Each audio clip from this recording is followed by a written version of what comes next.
My name is Zane Williams. I am a rocket engineer here at SpaceX, and my objective for today is to get you guys to start research and development of nuclear rocket engines.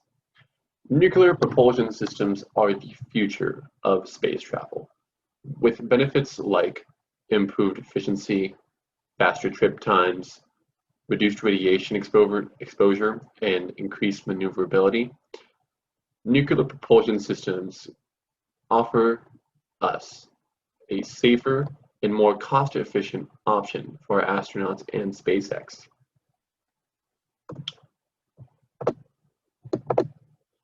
Our mission is to make humanity an interplanetary species by revolutionizing the space industry. And what better way to do that than by investing into nuclear rocket engines? Today I will go over the basics of nuclear rocket engines and 4 different variants of such engines, and then I will describe to you a path that we can take to research and develop these nuclear rocket engines. First off, we will talk about the basics of a nuclear rocket engine. This right here is a picture of a NERVA engine showing the basic parts.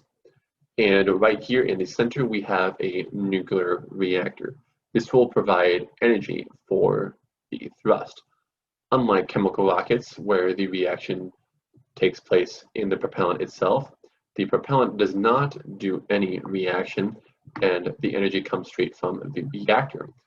The propellant is shoved through, gains energy from the reaction, the nuclear reactor, and then is evacuated outside of the nozzle. And with the fact that the reaction does not take place in the propellant at all, it allows us to use any type of propellant we need. And a great option for propellant would be hydrogen. It is not only abundant, it is also a very cost-efficient option and easily maintained and handled. Furthermore, with hydrogen being such a low-weight substance, it will grant us a high specific impulse of around 850 seconds, which is 2 times that of the space shuttle. This leads me into the different variants of nuclear rockets, the first of which being the NERVA engine shown right here. The NERVA engine has been developed for around 20 years by the NERVA program, with 20 full-scale tests having been done. This engine is by far the most developed out of the variants I will describe today. The thrust of the NERVA engine is 334 kilonewtons, and with a weight of 10,000 kilograms, the thrust-to-weight ratio of the NERVA engine is 3.4. The next engine we will talk about is shown here on the left, and it is the particle bed reactor engine. This engine has a very special quality in the fact that the hydrogen, often used as the propellant, can also be used as the coolant for the reactor. This can allow us to reduce weight on the spaceship, and the particle bed reactor has a thrust of 333 kilonewtons. However, it has a weight of around 1,500 kilograms, giving it a thrust-to-weight ratio of 20. The next reactor we will go over is the Kermet engine, displayed here on the right side of the page. The Kermet engine has a special ability to turn on and off several times throughout a mission. However, no full-scale tests have been done on this engine. Most of it's just been proof of concept, small testing work that has been done. This engine offers 445 kilonewtons of thrust and weighs around 7,000 to 8,000 kilograms, giving it a thrust-to-weight ratio of approximately 5. The next engine is the nuclear electric propulsion ion drive. Now, this essentially will work by taking a nuclear reactor and hooking up an ion drive to it, or several ion drives.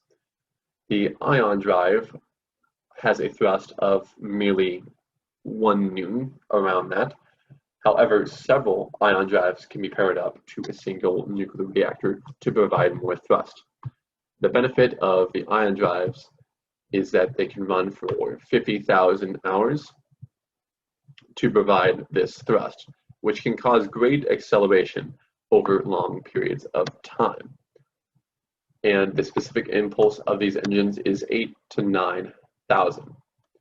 Now, with the engines described today, the engine I would recommend for us to research is the NERVA engine. Although having the lowest specific impulse of around 850 seconds, this engine is the most developed out of all the variants I described today, which means less money has to go into the research and development of this engine. Furthermore, after we research this engine, it can easily branch out into the other variants of engines that I described today. And the reason I didn't choose either of these is mostly because of the cost to research these engines, since they have not been as developed as the NERVA engine. The ion drive has been developed over a long period of time. However, with such a low thrust, it does not provide great maneuverability for our engines, which is why the NERVA engine would be the best to research and develop. Bringing me into my second topic, the research and development of a nuclear rocket program. Now, with the NERVA engine, a lot of testing facilities will be at the NERVA program's testing site in Nevada, which is why we should partner up with the government and NASA to research and develop these engines to make them more efficient and usable. However, the NERVA test site has a limit of 150 milligrams of radiation for civilian personnel, which will restrict the testing we can do at the NERVA site, which is why I recommend we go to Johnston Island. Now, this is one of the many islands that America owns, and it has a military base already set up on the island. So although transportation cost will be higher, it is very possible. The many atolls that this island has can be drained out and fortified to build testing facilities.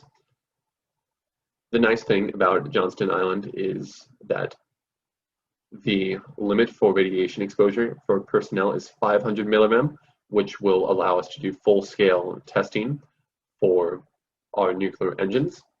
And it is several hundred miles away from the nearest human civilization, which will allow us to set up a perimeter around the island to maintain safety of everyone around.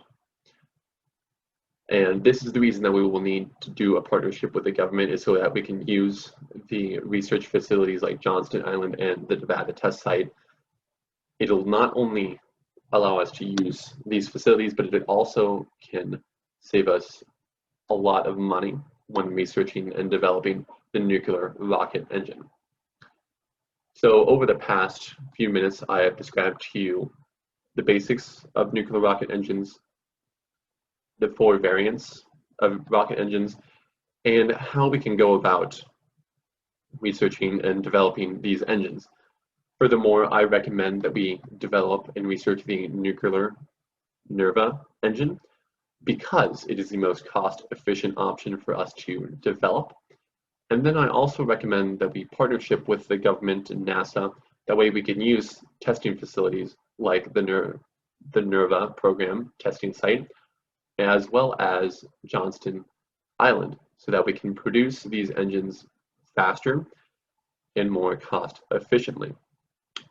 Thank you for listening to my presentation today. Here are the works cited for the pictures that I used.